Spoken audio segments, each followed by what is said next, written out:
حامدن و مصلیًا اما بعد۔ محترم ناظرین، السلام علیکم ورحمۃ اللہ وبرکاتہ۔ آج سے ہم باقاعدہ اپنی تفسیر کا درس قرآن کا آغاز کر رہے ہیں۔ پچھلے سال آپ حضرات کی خدمت میں سورۃ الضحیٰ سے سورۃ الناس تک تفسیر آئی تھی۔ اس مرتبہ سورۃ المطففین سے سورۃ اللیل تک انشاءاللہ تفسیر بیان ہوگی۔ اگر وقت باقی رہے گا تو پھر سورۃ النبأ عما یتساءلون سے تفسیر بیان کی جائے گی۔ آج ہم شروعات کر رہے ہیں سورۃ المطففین سے۔ اعوذ باللہ من الشیطان الرجیم، بسم اللہ الرحمن الرحیم۔ ویل للمطففین الذین اذا اکتالوا علی الناس یستوفون وَإِذَا كَالُوهُمْ أَوْ وَزَنُوهُمْ يُخْسِرُونَ أَلَا يَظُنُّ أُولَئِكَ أَنَّهُمْ مَبْعُوثُونَ لِيَوْمٍ عَظِيمٍ يَوْمَ يَقُومُ النَّاسُ لِرَبِّ الْعَالَمِينَ كَلَّا إِنَّ كِتَابَ الْفُجَّارِ لَفِي سِجِّينٍ وما أدراك ما سجين كتاب مرقوم صدق اللہ العظیم۔ یہ سورۃ المطففین ہے۔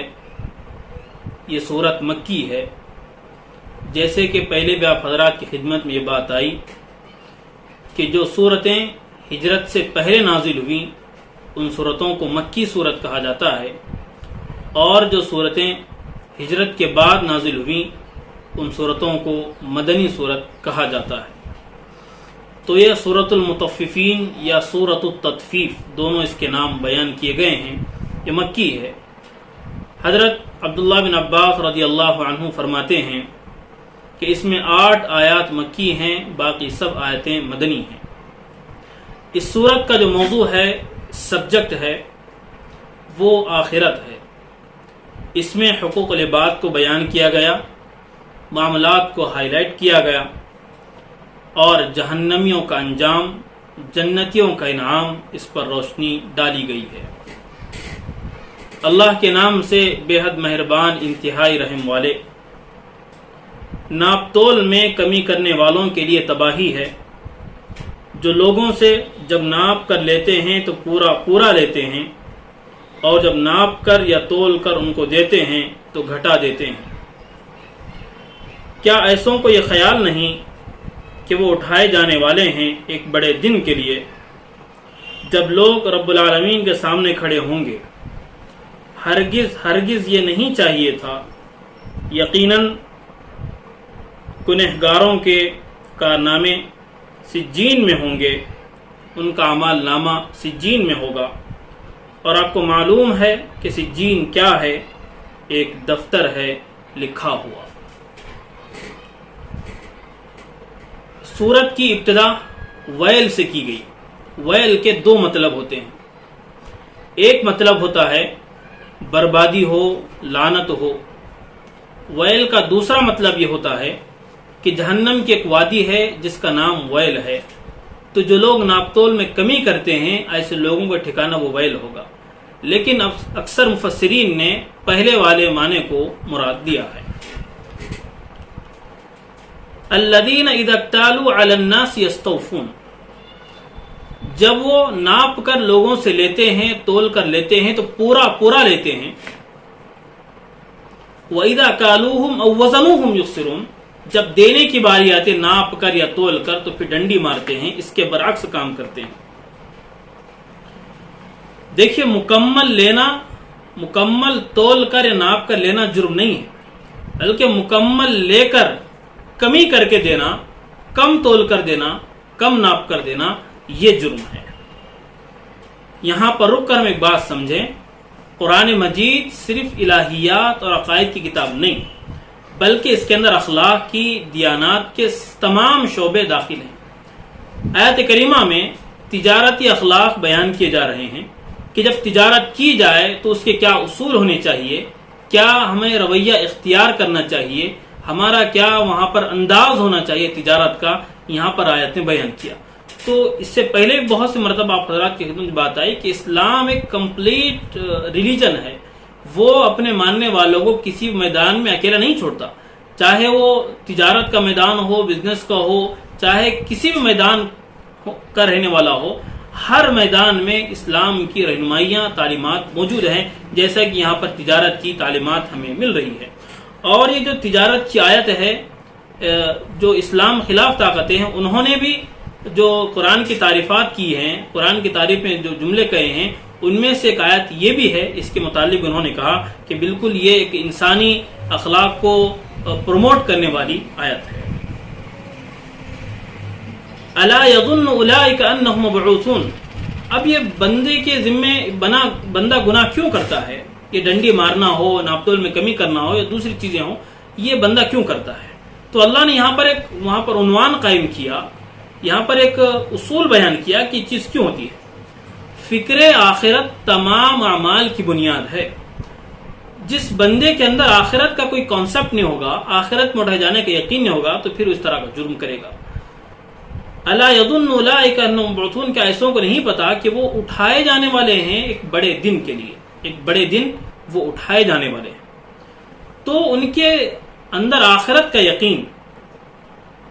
یقین نہیں ہونے کی وجہ سے بندہ کسی کی عزت پر حملے بھی کرے گا، ناپ تول میں کمی بھی کرے گا، دینے کی باری آئی تو ڈنڈی مار کر دے گا، جتنے گناہ کے کام ہے تمام کرے گا۔ لیکن جب اس کے سامنے آخرت کا یقین ہوگا، قیامت کا یقین ہوگا، تو پھر بندہ ان گناہوں سے بچے گا۔ اور دوسری بات یہ ہے کہ وہ آخرت کا یقین تو ہے نہیں، دوسری بات وہ اس کا انکار بھی کرتے ہیں۔ اللہ رب العالمین نے تاکید کے ساتھ یہاں پر بیان فرمایا، کلا ان کتاب الفجار لفی سجین، نہیں، ہرگز نہیں، یہ ان کی جو سوچ ہے، یہ ان کی جو آئیڈیالوجی ہے، اس کو قرآن نے نیگلیکٹ کیا ہے۔ دس از ان ایکسیپٹڈ آئیڈیالوجی، کہ یہ ناقابل قبول ہے، کہ وہ اٹھائے نہیں جائیں گے۔ جو سوچ رہے ہیں کلا، یہ ان کا سوچنا بالکل بیکار ہے، ناقابل قبول ہے۔ یہ ضرور بھی ضرور اٹھائے جائیں گے۔ اور فرمایا کہ کوئی یہ نہ سمجھے ناپتول میں کمی کر کے کہ بھئی ہم نے ایک لوگوں کو کیا کیا، لوگوں کے سامنے ناپتول میں کمی کر دیا، ہم نے اس کو کم کر دیا، ہمارا فائدہ ہو گیا، میں نے فلاں کو، ہماری زبان میں کہیں حیدرآبادی، کہ اس کو ہم نے ٹوپی پہنا دی، ہم نے اتنے کا اس کو چونا لگا دیا۔ یہ بندہ کہہ کر سمجھتا ہے کہ میں بہت ہوشیار ہوں۔ ان کتاب الفجار لفی سجین، لیکن معلوم ہونا چاہیے گنہگاروں کا اعمال نامہ سجین میں موجود ہے۔ وما ادراک ما سجین، اللہ نے سوال انداز میں کہا، جانتے بھی ہو کہ سجین کہتے کس کو ہیں؟ فرمایا کتاب مرقوم۔ سجین ایک سجن سے بنا ہے، جس کے معنی قید خانے کے آتے ہیں۔ جو گنہگار ہوں گے ان کے نام اعمال سجین میں دفتر کے دفتر موجود ہوں گے، اس کو سجین کہا جاتا ہے۔ یہ ناپتول کی بات ہوئی۔ اب مفسرین یہاں پر ایک بات یہ کہتے ہیں کہ جو تطفیف ہے، کمی بیشی کرنا ہے، یہ صرف ناپتول کی حد تک نہیں ہے۔ التطفیف فی کل شیء حتی فی الوضوء و فی الصلاۃ، ناپتول صرف کمی بیشی جو ہے ناپتول میں نہیں بلکہ ہر چیز میں۔ جیسے کوئی وضو میں کمی کرے، نماز میں کمی کرے، اس کو بھی تطفیف کہا جاتا ہے۔ اگر کوئی کسی کے حقوق کے ادا کرنے میں تطفیف یعنی کمی بیشی کرتا ہے، کمی کرتا ہے، کسی حقوق ادا کرنے میں ہو، چاہے عبادات میں ہو، معاملات میں ہو، یہ بندہ جو کمی کرتا ہے تو ایسے کمی کرنے والے بندے بھی اس وعید میں شامل ہوں گے۔ تو تطفیف کو یہاں پر ایک عام معنی میں رکھا ہے، کمی ہر چیز کی یہاں پر جو بنیادی طور پر بیان کیا ناپتول کا، کیونکہ مدینہ منورہ میں جو یہودی تھے وہ بہت زیادہ ڈنڈی مارا کرتے تھے، ان کے بارے میں آیت کریمہ نازل ہوئی اور ان کی وہاں پر قباحت کو بیان کیا گیا۔ اس کے علاوہ یہ آیت کریمہ بالکل عام ہے، ہر چیز کی یعنی ہر حقوق میں جو کوتاہی ہے ان تمام میں یہ شامل ہوگی۔ اور آخری بات یہ ہے کہ حدیث پاک میں آتا ہے کہ خمس بخمس، کہ 5 گناہوں کی 5 طرح کی سزا ہوتی ہے۔ جو قوم وعدہ خلافی کرتی ہے، اللہ تعالیٰ اس قوم پر اس کے دشمن کو مسلط اور غالب کر دیتے ہیں۔ دوسرا ہے جو قوم اللہ کے قانون کو چھوڑ کر دوسرے قانون کو مانتی ہے، ان میں فقر و فاقہ عام ہو جاتا ہے۔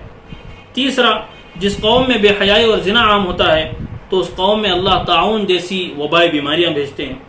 چوتھا، جو لوگ ناپ تول میں کمی کرتے ہیں اللہ تعالیٰ اس قوم کو قحط سالی میں مبتلا کرتے ہیں۔ یہ بات اصل بتانا تھا۔ پانچویں چیز ہے جو لوگ زکوٰۃ ادا نہیں کرتے اللہ ان سے بارش کو روک لیتے ہیں۔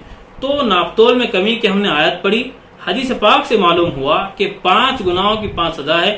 5 گناہوں میں سے گناہ یہ بھی ہے کہ جو قوم ناپ تول میں کمی کرتی ہے اس قوم کے لیے اللہ کی جانب سے یہ عذاب ہوگا کہ اللہ اس کو قحط سالی سے دوچار کرے گا۔ تو جب ہمیں بات معلوم ہو گئی تو آج تک اگر ہم اس طرح کی خیانت میں مصروف تھے یا مشغول تھے تو آج کے بعد ہم اس بات کی کوشش کریں جب ناپ کر دیں تو پورا ناپ کر دینے کی مکمل کوشش کریں۔ آگے کی جو آیات ہیں انشاءاللہ کل آپ حضرات کی خدمت میں اس کی تفسیر بیان کی جائے گی۔ وآخر دعوانا ان الحمد للہ رب العالمین۔